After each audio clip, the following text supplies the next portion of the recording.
Hello friends, నమస్తే. Welcome back to Manju శాస్త్ర world. ఈరోజు నేను మీకు ఆత్మానుభవాలు ఆడియో బుక్ నెంబర్ పార్ట్ 13 చెప్పబోతున్నాను.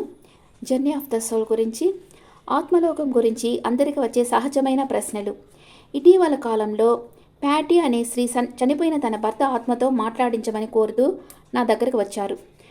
ప్యాటీకి ఇదివరకు లాగా అతడితో సంబంధం ఉన్నట్లుగా అనిపించడం లేదని, అతనిని చాలా విషయాలు అడగాలని చెప్పింది.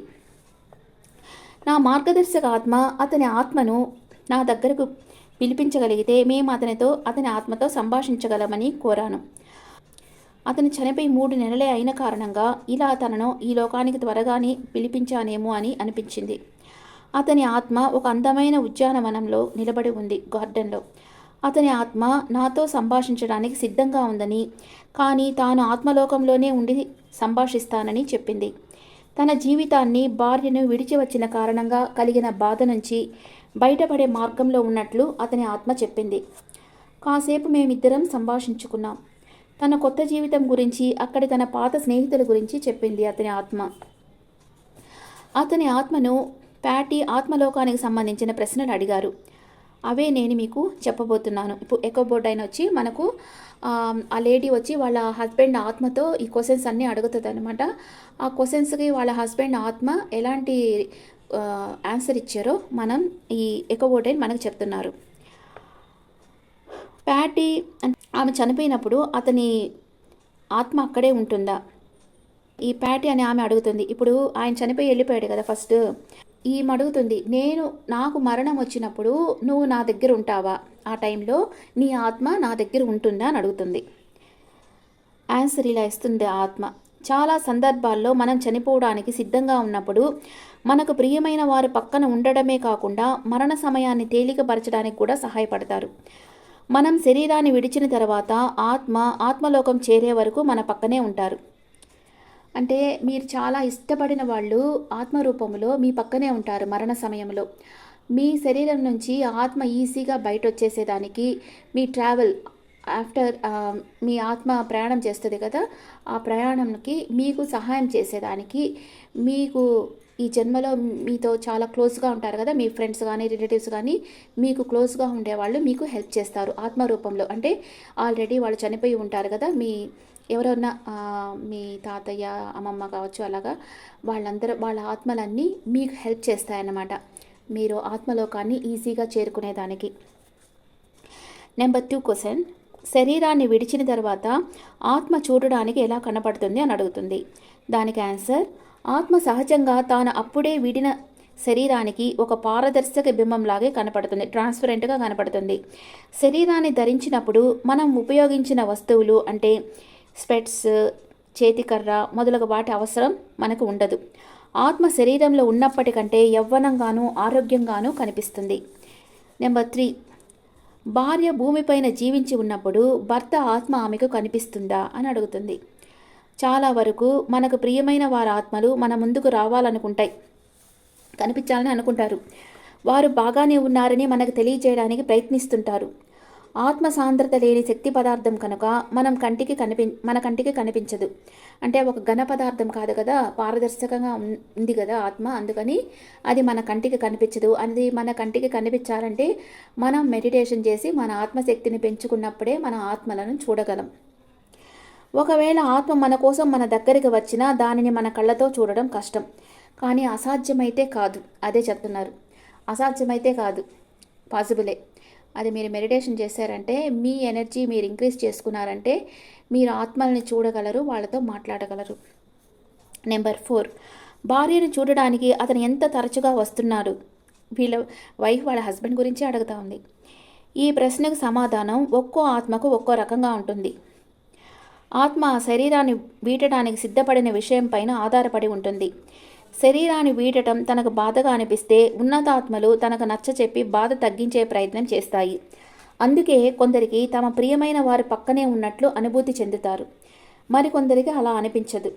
ఇప్పుడు కొందరు చనిపోయే ముందు చెప్తా ఉంటారు, నాకు మా అమ్మ కనిపించిందో లేకపోతే మా అక్క కనిపించిందో ఇట్లా చెప్తుంటారు కదా. వాళ్ళ ఆత్మలన్నీ వీళ్ళ కోసం వెయిట్ చేస్తూ ఉన్నాయి అన్నమాట, వీళ్ళని తీసుకెళ్లేదానికి. మరికొందరికి అలా అనిపించదు. ఆత్మరూపంలోని వారు మన పక్కనే ఉన్నప్పటికీ ఆత్మ తేలికైన అంటే సాంద్రత తేలికైన కారణంగా మనం వాటిని శరీరంలాగా చూడలేం. దాని కారణంగానే ఆత్మ గుండా దాని వెనుక వాటిని కూడా అంటే ఆత్మ ఇట్లా ఉందనుకోండి మన ముందర, దాని వెనకాల ఉండే వస్తువులు కూడా మనకు తెలుస్తుంటాయి. ఈ ఆత్మ ఉండేది మనకు తెలియటం లేదు కదా, ట్రాన్స్పరెంట్గా ఉంది. దాని ముందు వెనక ఉండే వస్తువులని మనకు తెలుస్తూ ఉంటాయి.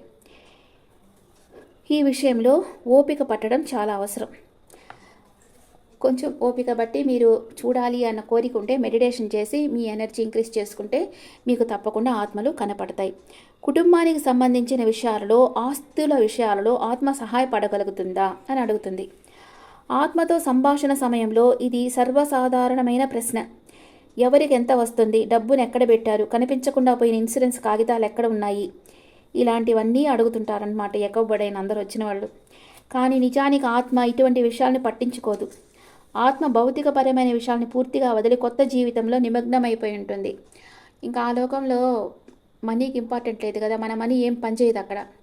మనం చేసుకున్న పాప పుణ్యాలు పనిచేస్తాయి. అందుకే మీరు ఒక అకౌంట్ని అక్కడ తెరవాలి ఇప్పుడు, ఇక్కడ కాదు. ఇక్కడ బ్యాంకులో అకౌంట్, ఈ మనీ ఇదంతా మీరు చనిపోయిన తర్వాత కూడా అట్లాగే ఉంటుంది. ఆ లోకంలో మీరు ఒక అకౌంట్ ఓపెన్ చేసుకొని మీ పుణ్యాలే ఎక్కువ చేసుకోవాలన్నమాట. పాపాలు ఎక్కువ చేసుకోకూడదు. పుణ్యాలు ఎక్కువ చేసుకుంటుంటే మీకు ఆ లోకంలో అవంతా యూజ్ అవుతాయి. ఏ కష్టం వచ్చినా ఆ పుణ్యం మిమ్మల్ని రక్షిస్తుంది. ఓకే, పుణ్యాలు చేయాలంటే నీడీ పీపుల్ హెల్ప్ చేయడం, అదే కదా, చాంటింగ్ మంత్రాస్ ఇవన్నీ చేసుకుంటా ఉంటే మీకు అక్కడ అకౌంట్లో మనీ పెరుగుతూ ఉంటుంది. ఆ మనీ, ఆ కరెన్సీ అక్కడ యూజ్ అవుతుంది, ఇక్కడ కూడా యూజ్ అవుతుంది ఆ కరెన్సీ. ఇక్కడ కరెన్సీ అక్కడ యూజ్ కాదు. ఓకే, ఆత్మ రోజంతా ఏం పని చేస్తుంది అని అడుగుతుంది. ఆత్మలోకంలో సమయం అనేది ఉండదు. మనం అనుకున్న దానికన్నా భిన్నంగా ఆత్మలు జీవిస్తుంటాయి. అవి విశ్రాంతి తీసుకుంటూ తాము అప్పుడే పూర్తి చేసుకున్న జన్మ నుంచి హీలింగ్ పొందుతుంటాయి. తమ పాత స్నేహితుల్ని కలిసి కొత్తగా ఆత్మలోకానికి వచ్చిన ఆత్మలకు సహాయపడుతూ కొత్త విషయాలు నేర్చుకుంటూ ఉంటాయి. వారికి ఏది చేయాలనిపిస్తే అది చేస్తూ ఉంటాయి. అన్నీ వాటికి నచ్చిన విధంగా చేస్తాయి. తన శరీరానికి జరిగే కర్మకాండల గురించి ఆత్మ ఏమనుకుంటుంది అని అడుగుతుంది. చాలా వరకు ఆత్మలు తమకు జరిగే కర్మకాండలు హాజరవుతాయి. తమ శరీరాన్ని వీడ్చిన విషయంగా బాధపడతాయి. కొన్ని ఆత్మలు శరీరానికి జరిగినవేవి పట్టించుకోవు. బ్రతికి ఉన్న వారు చేసే ఒక ఆచార వ్యవహారంలాగే భావిస్తుంటాయి కనుక అవి తమ కర్మకాండలకు ప్రతిసారి హాజరు కాకపోవచ్చు. అంటే ఓవర్గా బాడీ మీద అటాచ్మెంట్ ఉండేవాళ్ళు హాజరవుతుంటాయి అలాంటి ఆత్మలు. ఆ అటాచ్మెంట్ ఎక్కువ లేని వాళ్ళు, ఎక్కువగా బెడ్ రిటర్న్ అయ్యి బాధలు పడి పోయిన వాళ్ళు ఇంకా అట్లే వెళ్ళిపోతారనమాట, ఇంకా బాడీ దగ్గరికి రారు. కొన్ని ఆత్మలు తమ కర్మకాండాలకు సమయంలో అంటే అవి జరిగే టైంలో నిద్రావస్థలో ఉంటాయి. అంటే కొందరు అన్కాన్షియస్ స్టేజ్లో ఉండి చనిపోయినప్పుడు అవి స్లీపింగ్ స్టేజ్లోనే ఉంటాయి. ఆ కర్మకాండాలకు హాజరు కావన్నమాట. అవి మేలుకునేసరికి కార్యక్రమం అంతా ఒక చలనచిత్రంలా కనపడుతుంది. మత్తు పదార్థాలు ఎక్కువగా సేవించి మరణించిన కారణంగా ఇలా ఆత్మ నిద్రావస్థలో ఉండిపోవడం జరుగుతుంది. నా తల్లి స్నేహితుడు జెర్రీ చనిపోయినప్పుడు అతని ఆత్మ కర్మకాండలు నిర్వహిస్తున్న పండితుడి పక్కన నిలబడడం, జరుగుతున్నదంతా గమనించడం చూశాను. అతని ఆత్మ పండితుడు చెప్పిన ప్రతి మాటని శ్రద్ధగా వినడం గమనించాను. ఎప్పుడైతే పండితుడు వెన్ ద సెయింట్ గో మార్చిన్ అన్న పాట పాడుతూ నాట్యం చేశాడో అప్పుడు అతని ఆత్మ కూడా అతనితో పాటు పాడి నాట్యం చేసింది. వారు ఆ పాటను ఎంచుకున్నందుకు తన ఆత్మ చాలా ఆనందపడింది. కర్మకాండ పూర్తి అయ్యాక భోజనశాలలో ఆహారం చూసి అతని ఆత్మ నా దగ్గరకు వచ్చి తన కోసం పెట్టే భోజనాన్ని తాను తినలేకపోవడం సమంజసం కాదని అంది. అతడు బతికున్న రోజుల్లో భోజన ప్రియుడు. అతనికి ఉన్న హాస్య చతురత కారణంగా అందరికీ చెప్పాలనుకున్నాను, కానీ ఆ సందర్భంలో నాలోనే ఉంచుకోవడం మంచిది అనిపించి చెప్పలేదు. ఆత్మలోకం గురించి తన అభిప్రాయం ఏమిటి అని వీళ్ళ వైఫ్ అడుగుతూ ఉంది ఆత్మని, ఆ హస్బెండ్ ఆత్మని. ఏ ఆత్మ ఆత్మలోకంలోని జీవితం గురించి ఎప్పుడూ ఫిర్యాదు చేయదు. ప్రతి ఆత్మ అక్కడ అద్భుతంగానే ఉంటుందని చెప్తుంది. ఇది చాలామంది చెప్పున్నారు ఆల్రెడీ. అంటే మా రిలేటివ్స్లోనే అంటే బాగా మెడిటేషన్ చేసే ఒక అంకుల్ ఉండేవాళ్ళు. వాళ్ళ మరిది చనిపోయినప్పుడు ఆయన మెడిటేషన్లో అప్పుడప్పుడు వచ్చి కనిపిస్తూ ఉండేవాళ్ళు. ఆయనకి కనిపించేటప్పుడు చెప్పేవాళ్ళు, మరి మీరు వచ్చేసేయండి అంకుల్, ఇక్కడ చాలా బాగుందని చెప్తా ఉండారంట. అంకులే చెప్పారు నాతో. అందుకని ఆత్మలోకం చాలా అద్భుతంగా ఉంటుంది. ఎప్పుడైతే సహజమైన మరణం రావాలి, దానికోసం మనం సూసైడ్ చేసుకొని పోకూడదు. సహజంగా మనకు రావాలి మరణం. అప్పుడే మనకి ఆత్మలోకం అద్భుతంగా ఉంటుంది. ఓకే.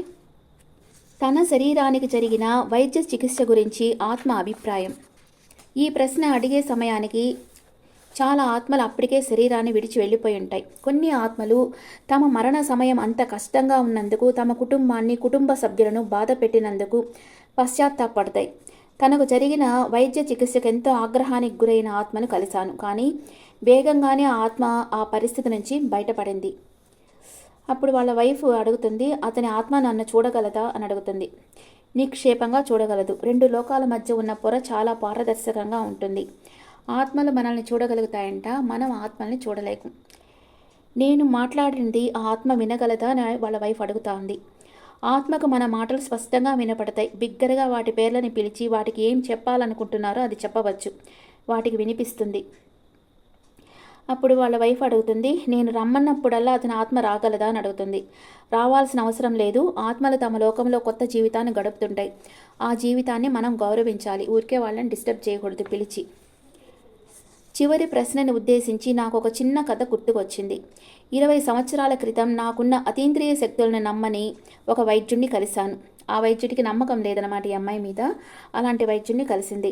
నేను నిరంతరం వింటున్న మాటలు, స్వరాలు నిజానికి లేవని అంటుండేవాడు. అటువంటివి ఏమీ లేవన్న విషయాన్ని నేను ఒప్పుకొని తీరాలని అన్నాడు. నేను ఒకరోజు చనిపోయిన నా బంధువు ఆత్మని ఇక్కడికి పిలుస్తానని, వారు వచ్చిన విషయాన్ని అతడు తప్పకుండా అనుభూతి చెందగలడని చెప్పాను. అతడు దానికి అంగీకరించాడు. నిదానంగా నా అమ్మమ్మ ఆత్మను రమ్మని ఆహ్వానించి తను ఇక్కడే ఉన్నట్లు ఆ వ్యక్తికి అర్థమయ్యేలా చేయమని అడిగాను. అడిగిన 20 సెకండ్లలోనే ఆమె వచ్చేశారు. ఆమె వచ్చి అతని వెనకాల నిలబడి తన చేతులను అతని భుజాలపై ఉంచింది. అతడు అరవడం ప్రారంభించాడు. తన వెనకాల ఎవరైనా నిలబడ్డారేమోనని అడిగాడు. నేను మా అమ్మమ్మ ఆత్మ ఉందని చెప్పాను. అతడు వెంటనే లేచి నిలబడి ఆ గదిలోని వేరొక చోటకు వెళ్ళి ఆమెను వెళ్ళిపోమ్మని చెప్పమన్నాడు. మా అమ్మమ్మ అతను నచ్చలేదని, అతడు మంచి వ్యక్తిత్వం కలిగిన వాడు కాదని, నాకు అతడు ఏ రకంగానూ తనకు సహాయపడబోడని చెప్పారు. అలా ఎప్పుడూ తనను పిలవద్దని, ముఖ్యమైన పనిలో ఉంటే దాన్ని వదిలి రావడం కష్టమని అమ్మమ్మ చెప్పారు. తరువాత ఆ వైద్యుడు ఆమె వెళ్ళిపోయిందా అని అడిగాడు. కానీ జరిగిన విషయం గురించి ఏమీ వ్యాఖ్యానం చేయలేదు. ఇక్కడ ఎదుటివారి జీవితాన్ని గౌరవించినట్టే ఆత్మలోకంలోని ఆత్మ యొక్క జీవితాన్ని గౌరవించడం అనేది నేను నేర్చుకున్న గొప్ప గుణపాఠం.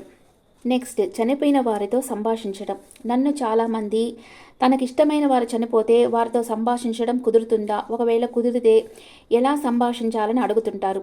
సహజంగా ఇక్కడ వాళ్ళు తమకిష్టమైన వాళ్ళు మరణించిన తర్వాత ఎలా ఉన్నారోనని నాలాంటి వాళ్ళ ద్వారా తెలుసుకుంటారు. అతీంద్రియ శక్తుల ద్వారా వారు సంభాషిస్తుంటారు. ఆత్మ మన ముందుకు వచ్చి నిలబడుతుంది. ఒక్కోసారి మనకిష్టమైన వారి ఆత్మ తాను వచ్చిందనే విషయాన్ని ప్రత్యేకంగా తనను గుర్తు చేసే సుగంధాన్ని వెదజల్లి మనకు తెలియజేస్తుంటాయి. ఒక్కోసారి మనం నిశ్శబ్దంలో కూర్చొని ఉన్నప్పుడు కానీ, సాధారణంగా అలా నడుస్తూ ఉన్నప్పుడు ఒకప్పుడు వారితో కలిసి గడిపిన క్షణాలు గుర్తుకు రావడం, వారు మనతోనే ఉన్నారన్న అనుభూతిని పొందుతుంటాం. అంతేకాక ఆత్మలు విద్యుత్ సహాయంతో మనతో సంభాషిస్తుంటాయి. ఉదాహరణకి టీవీ, రేడియోని మ్రోగించి ఆపేయడం, లైట్లను కాంతిని ప్రభావితం చేయడం, డోర్ బెల్ మ్రోగించడం, ఫోన్ల ద్వారా వాటి ఉనికిని తెలియచేస్తుంటాయి. చాలా వరకు అవి శక్తిని రూపాంతరం చేయగలవు, ఎందుకంటే అవి శక్తి రూపాలు కనుక. కొన్ని సంవత్సరాల క్రితం నేను క్యాన్సర్తో బాధపడుతున్న నా స్నేహితుడికి హీలింగ్ చేకూర్చుతున్నాను. ఒకానొక మధ్యాహ్నం అతడు మరణించాడు. అప్పుడు నేను నా వంటగదిలో పనిచేసుకుంటున్నాను. అకస్మాత్తుగా కిటికీలో నుంచి గాలి వీచింది. కర్టన్ ఎగిరింది. ఎవరో ఒక క్షణం నా చెయ్యి గట్టిగా పట్టుకున్నట్లు అనిపించింది. తర్వాత నేను మీకు చాలా కృతజ్ఞుడిని అన్న మాట నాకు వినపడింది. ఇదంతా నాకు భ్రమలా అనిపించింది. 1 గంట తర్వాత మా ఇద్దరికి సన్నిహితుడు ఫోన్ చేసి క్యాన్సర్తో బాధపడుతున్న స్నేహితుడు చనిపోయాడని చెప్పాడు. అతను చనిపోయిన కొన్ని క్షణాల ముందే నేను ఇటువంటి అనుభూతిని పొందాను. ఆత్మలు లేదా చనిపోయిన మన సన్నిహితుల ఆత్మలు అన్నీ మనతో మాట్లాడవు. ఒక ఆలోచనలాగా, ఒకానొక భావన రూపంలో వారి సందేశాలను మనకు అందిస్తుంటాయి. ఎవరితో అయితే ఆత్మ సంభాషిస్తుందో వారు ఎదుర్కొనే కష్టమైన విషయం ఏమిటంటే ఆ ఆలోచనలు వారివా లేదా ఆత్మవా అన్న విషయం తేల్చుకోవడం. అంటే వాళ్ళ ఆత్మలు వీళ్ళ మనసులో ఒక ఆలోచన రూపంగా వాళ్ళ ఒపీనియన్స్ చెప్తుంటాయి. ఆ ఆలోచనలు వీళ్ళకి వచ్చేటివా లేక ఆత్మవా అనేది కన్ఫ్యూజన్ స్టేట్లో ఉంటుందంట. కనుక ఆత్మతో సంభాషించేవారు ఆ రెండింటిని స్పష్టంగా విభజించుకోవడం నేర్చుకోవాలి. ఆత్మలు చిత్రాలను, ప్రతిమలను మన మనసుకు గుర్తు చేయడం ద్వారా సంభాషిస్తుంటాయి. ఒకే రకమైన చిత్రాలు కానీ, బొమ్మలు కానీ మీకు పదే పదే కనపడుతూ ఉంటే దానిని మనం అర్థం చేసుకోవడమే ముఖ్యమైన విషయం. ఎప్పుడైతే మనం చనిపోయిన వారితో సంభాషించాలనుకున్నామో అప్పుడు ఎంతో ఓర్పుగా ఉండడం చాలా అవసరం. మనం ఆత్మతో మాట్లాడడానికి ఎంత ఉబలాట పడుతుంటామో అదేవిధంగా అవి కూడా అంతే ఆతురత పడుతుంటాయి. కనుక ఒక నిర్దిష్టమైన సరైన సమయం చాలా అవసరం. ఎవరితోనైనా మనం సంభాషించాలనుకున్నట్లయితే ఈ కింద చెప్పబడిన సూచనలు గుర్తుపెట్టుకోవాలి. అన్నిటికన్నా ముఖ్యమైనది మన బుద్ధి. ఎందుకంటే అది నిరంతరం ఆత్మలతో సంభాషించడం అసాధ్యమని చెప్తుంటుంది. కానీ నిజానికి అది సాధ్యమే. ఆత్మతో సంభాషించాలన్న అపరిమితమైన వాంఛ కూడా మనల్ని నిరోధిస్తుంది. ఆత్మతో సంభాషించడాన్ని జీవిత లక్ష్యంగా మార్చుకోరాదు. సహజమైన జీవితాన్ని గడుపుతూ ఉంటే ఆత్మకు అనుకూలమైన సమయం వచ్చినప్పుడు సంభాషణ జరుగుతుంది. వారి నుంచి వచ్చే సందేశాలను మనకు కళల ద్వారా కానీ, సంకేతాల రూపంలో కానీ తెలియజేయమని కోరండి.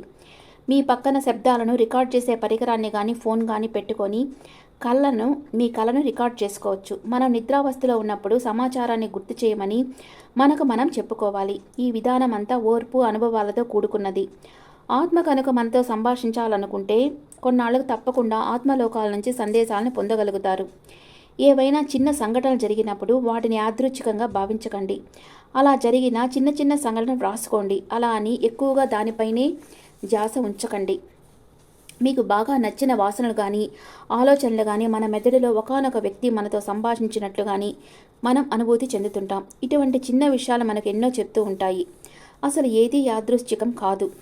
ఈ విషయాన్ని కష్టతరంగా మార్చకండి. మనకు వచ్చే సందేశాలన్నీ సులువైన రూపంలోనే ఉంటాయి.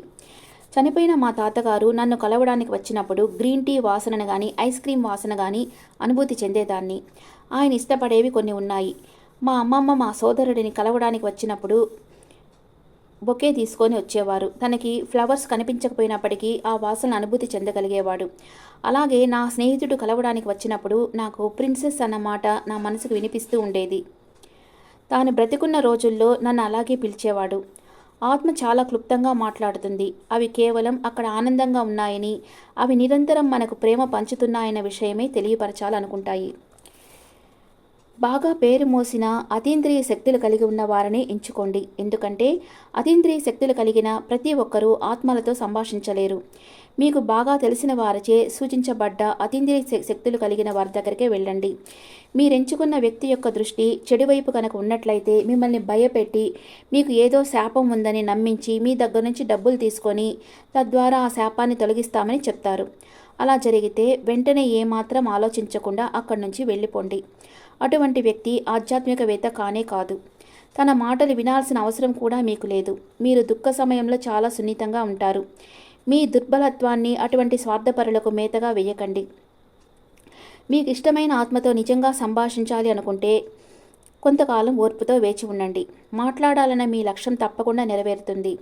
మీరు ఆత్మలతో సంభాషించాలన్న ఆతృత కలిగి ఉన్నప్పటికీ ఒకానొక విషయంలో జాగ్రత్తగా ఉండండి. మనం వేదనలో ఉన్నప్పుడు మనకు అత్యంత ప్రియమైన వారు మన పక్కనే ఉన్నట్లు అనిపించవచ్చు. ఒక్కోసారి వారు మనకి దూరమయ్యారన్న లోటు భరించలేక ఎలాగైనా వారి ఆత్మలతో సంభాషించాలనుకుంటాం. దానిని అలుసుగా తీసుకొని వేరే కొన్ని ఆత్మలు మనతో సంభాషిస్తుంటాయి. నా సోదరుడు మైఖేల్ కెరోల్ ఇంట్లో ఉన్న ఇటువంటి ఎన్నో ప్రేతాత్మలను పారద్రోలాడు. కెరోల్ తన కుమార్తెను కోల్పోయింది. ఆమెకు తన కుమార్తెతో సంభాషించాలన్న బలమైన కోరిక ఉండేది. చాలా రోజులు ఆమె తన కుమార్తెను తన దగ్గరికి వచ్చి మాట్లాడమని అడుగుతూ ఉండేది. తరువాత ఆమెకు తరచూ తలుపు కొడుతున్న శబ్దాలు, ఎవరో మెట్లు ఎక్కి దిగుతున్న అడుగుల చప్పుళ్ళు, అకస్మాత్తుగా చల్లని వణుకు రావడం అనుభూతి చెందేది. ఆమె కుమార్తె ఆత్మ రాలేదు, కానీ వేరే కొన్ని ఆత్మలు అక్కడ ఉండడం మైకేల్ చూశాడు. నేను కూడా 2 సార్లు నా సోదరునితో కలిసి ఆమె దగ్గరికి వెళ్ళాను. వెళ్ళిన ప్రతిసారి మైకేల్ ఎన్నో ఆత్మల్ని ఇంటి నుంచి తరిమేయడం జరిగింది. అంతేకాకుండా కెరోల్ని ఇంకపై ఆత్మల్ని పిలవద్దని సూచించాడు. ఆమె తన కుమార్తెతో మాట్లాడాలన్న పట్టు విడవకపోవడం వల్ల మైకేల్ ఆమె ఇంటిని తరచూ వెళ్లాల్సి వస్తూ ఉండేది. చిట్ట చివరకు నేను మైకేల్ ఇద్దరం కలిసి మాకు ఏదైనా సహాయం చేయమని మా స్పిరిట్ గైడ్స్ని కోరాము. ఆత్మలోక ప్రవేశ ద్వారం యొక్క దృశ్యాన్ని చూపించారు. కొందరు గురువులు దేవదూతలతో ఆ ఆత్మలను ఆత్మలోకానికి తీసుకొని రమ్మని సూచించారు. మేము చూసిన చాలా ఆత్మలు గందరగోళ స్థితిలో కనిపించాయి. వాటిలో వృద్ధాత్మ వాటికి నాయకత్వం వహిస్తూ అన్నిటి మీద ఆధిపత్యాన్ని చూపిస్తుంది. అతీంద్రియ శక్తులు కలిగిన వారిలో చాలామంది మంచి ప్రవర్తన, పేరు ప్రఖ్యాతులు కలిగిన వారు ఉన్నారు. సదుద్దేశంతోనే వారు చేయగలిగినంతలో మీరు కోరుకున్న సహాయ సహకారాలను అందిస్తుంటారు. ఆత్మలోకంతో సంభాషించే వ్యక్తులలో జార్జ్ అండర్సన్, జేమ్స్ వాన్ ఇలాంటి వాళ్ళు ప్రముఖులు.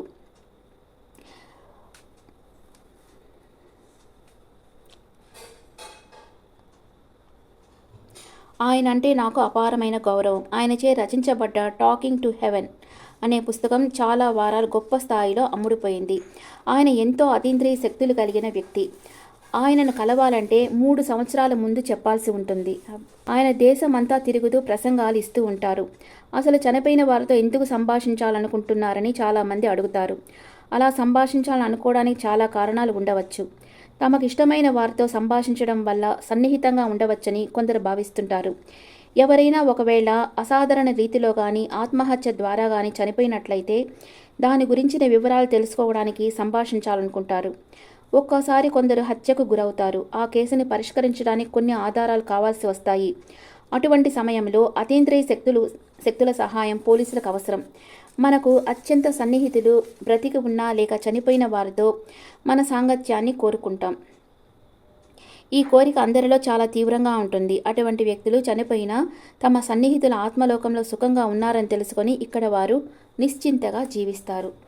అందుకనే వాళ్ళతో మాట్లాడాలని కోరుకుంటారు.